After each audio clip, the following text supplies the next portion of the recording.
Hello, crafty friends. It's Elisa from Paisley Papyrus. I'm here today to give you some hacks and my review of the new Canvo by Catherine Pooler.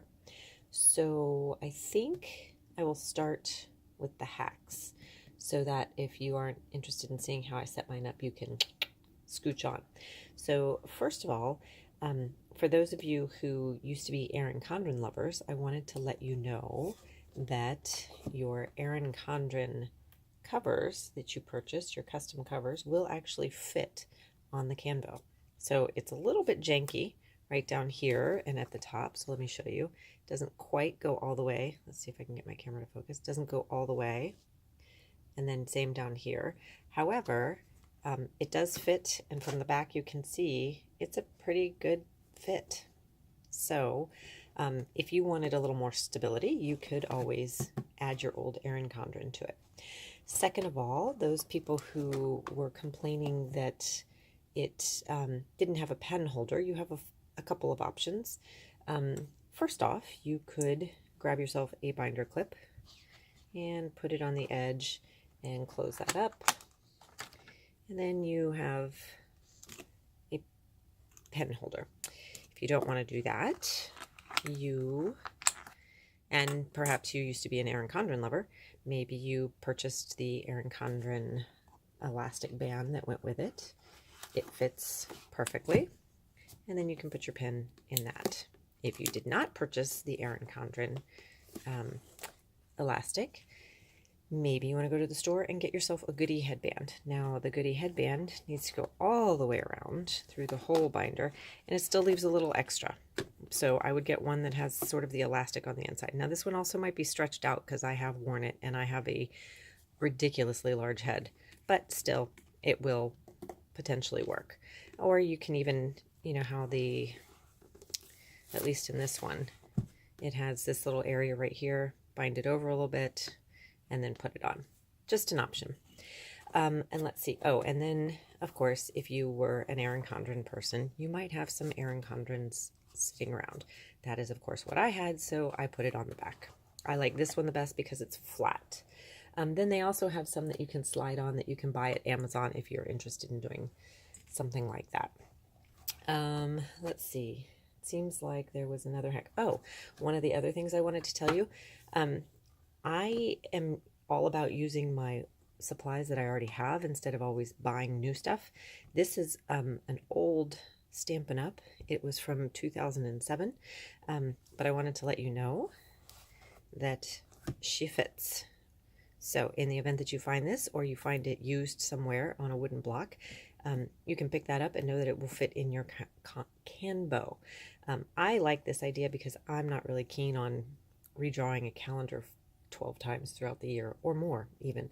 So there's that one from Stampin' Up, and then there's this one from Stampin' Up that I have, and of course there's others as you find them, but I wanted to let you know that if you should come across this one, it's nice and big and it does fit.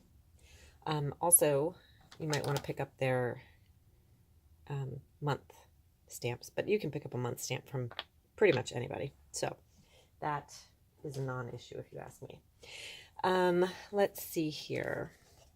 I also wanted to tell you that Catherine Pooler recommends using micron pens in your Canvo, and I wanted to let you know that if you still have your Creative Memories pens from, yesteryear, that they are actually private label micron pens. So if you have that, feel free to go ahead and use all of your colors that you already have on hand and know that they will do the exact same thing as the microns that you can buy brand new.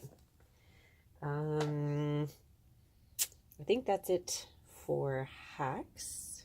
So, one of the complaints I heard online was that the Canvo is too heavy to really carry around with you. And I heard that before I bought it, but I have to say that I don't think it's too heavy. I have my Mom Agenda right here, and the Canvo and the Mom Agenda. Okay, the Canvo is a little heavier than the Mom Agenda, but not by that much. And then I have my Erin Condren here, and my Canvo is lighter than my Erin Condren. So use that information as you will to determine if this is too heavy for you. So with that being said, let's get into how I've set it up. Now, I probably will not do a weekly plan with me here because I intend to use this and really just utilize it and make it functional. There are plenty of YouTubers out there who make them pretty and, you know, are the model of bullet journaling and Canvos and so on and so forth. And I'm not one of them. I am functional. I'll add in a few decorative elements that I have on hand, but mine is going to be a Canvo that only a mommy can love. She's not going to be the model selling you the Jordache jeans from yesteryear. So anyway, whenever I was setting up my initial one, I used Post-it notes and put in things that I wanted and then moved them around until I got it the way I wanted, and then I decorated my pages or wrote on my pages. So this is page 1, and if you saw my other video, you know that I liked this whenever I was in a traveler's notebook. So I counted out my days of the month, and then I left a box at the bottom. Now the box at the bottom will be where I write holidays for the month, and say, for example, I have 2 things going on the 6th of January, I can put the second one down here. So it gives me space to do this, and I didn't have to write out a calendar. The other thing I will say, I'm not really a fan of how this looks right here. So be careful about your pens that you used. For this one, I used River Rock by Stampin' Up, and it overlaid. So that led me to making a pen test page back here in the back so that I could see whenever that was going to happen or when it would fade away like it did for the other 2. So I did not like that, but I went ahead and finished out the page, and I already made a mistake. I put 29 there, so I added a dot so that you wouldn't know unless I told you, which of course I just did. Also, someone said that putting down washi tape and stickers and then lifting them back up was problematic because it ripped the paper. I put down this sticker and then lifted it up to draw my line and then put down another sticker, and it was no problem whatsoever. I also did the same thing with washi tape and another sticker somewhere along the line, both of which I put down and then lifted up, and I'll tell you whenever I get to them, but I didn't have a problem with that at all. I just moved slowly and they all came right back up, and there was no damage to the page whatsoever. So these right up here came from this stamp set from close to my heart. It's called Capture the Date. Its number is S1211. It is no longer available, but should you find it on a used site, you can always pick that up if you like it. I just stamped in Black Licorice by Fun Stamper's Journey and then numbered it with my micron pen. Now you do want to use a micron pen when you're numbering if you're going to highlight over top of it, otherwise it will smear. So then on this page, not having liked that, I moved on to Bliss Blue by Stampin' Up, and what is this one? Buttercup by Close to My Heart. And then over here, I moved on to Gable Green by Stampin' Up and Pretty in Pink by Stampin' Up. Now, these are old colors. I have no idea if they're still available, but that was how I differentiated the lines so that I could record things.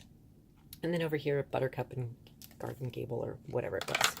So then over here I did, this is an old sticker at the top. It's just for my birthdays and anniversaries throughout the year that I want to remember. Excuse me, I have a frog in my throat.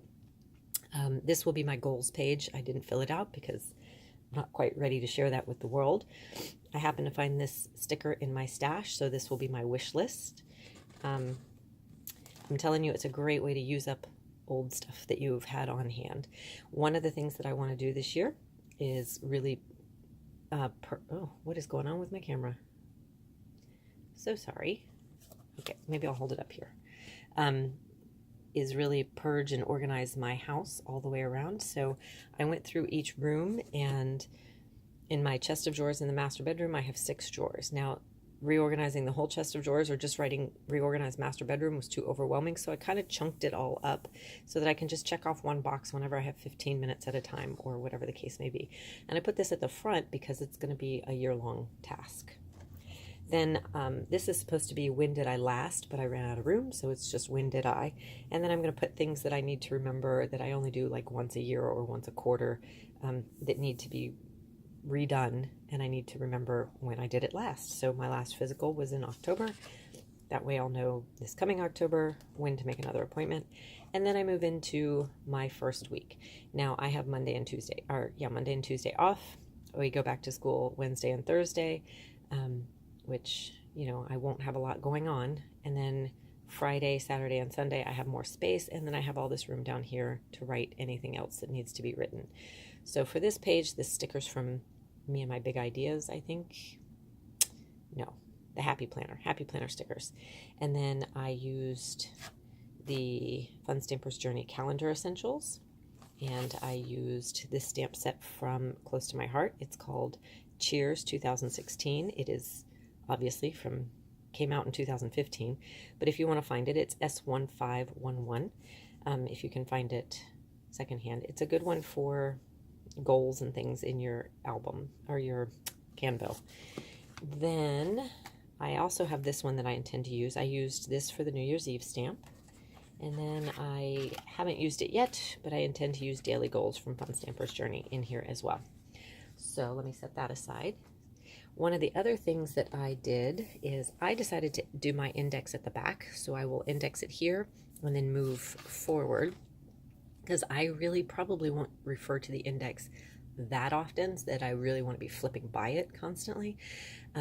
But I will refer to it. So one of the other things that I did is I'm listing the topic first and then the page number second. So for example, if I end up with another wish list, I can just put it on, page 34 or whatever. I can just add it to it so I can see all the places that I have my wish list, sort of like at the end of a book whenever you look for the reference area in the back of a book. So we have the index there, and then I saw this online that I thought was a great idea so that I don't have to reinvent the wheel every time. I made a cheat sheet for the grid at the back. So halfway across is 15 boxes on the outside, 16 boxes towards the coil. So if it was this side, it'd be 16 here and then 15 here, so that I have one extra box here for writing. I recorded that it's 32 dots across with 31 squares in between, 41 dots up and down with 40 squares in between. Then over here I did a pen test. Now online people were saying that a Sharpie does not bleed through. Not my experience. This Sharpie right here, it is the fine point, bled through. So on the back side, what was my cheat sheet, I covered that up with washi tape. I decided to put my pen test page here because if it bleeds through onto this page, it's not really going to matter that much. But anyway, that's where my pen test page is. So one more tip, if you have a Cricut ruler from back in the day when you bought that, you might want to get that out because it's just the right size for something like this, unless you're going top to bottom. But anyway, it's a great size for carrying with you. And then the stickers that I'm using in here that I used on this week's spread came from the Sticky Club January Cute Pack. So in the event that I show you more Plan With Me's, you'll see more from the sticky, but I really doubt it. But all in all, I have to say that I'm satisfied with my Canvo. I like the size, I like the weight, I like that the paper allows me to set things up the way I want them to. I think that there's plenty of space on a page, but not too much. I like that the page is thick, and see right here you can see the tiniest amount of ghosting through there, but not much. And considering I'm using a fusion ink of pigment and water-based ink or dye-based ink from Fun Stampers Journey, that's pretty impressive that it didn't ghost more than that. So all in all, I'm satisfied. I'm excited to start 2019 in the Canvo, and I'd give it 2 thumbs up to start the year. So thank you for joining me today, and I hope you have a happy new year. Bye-bye.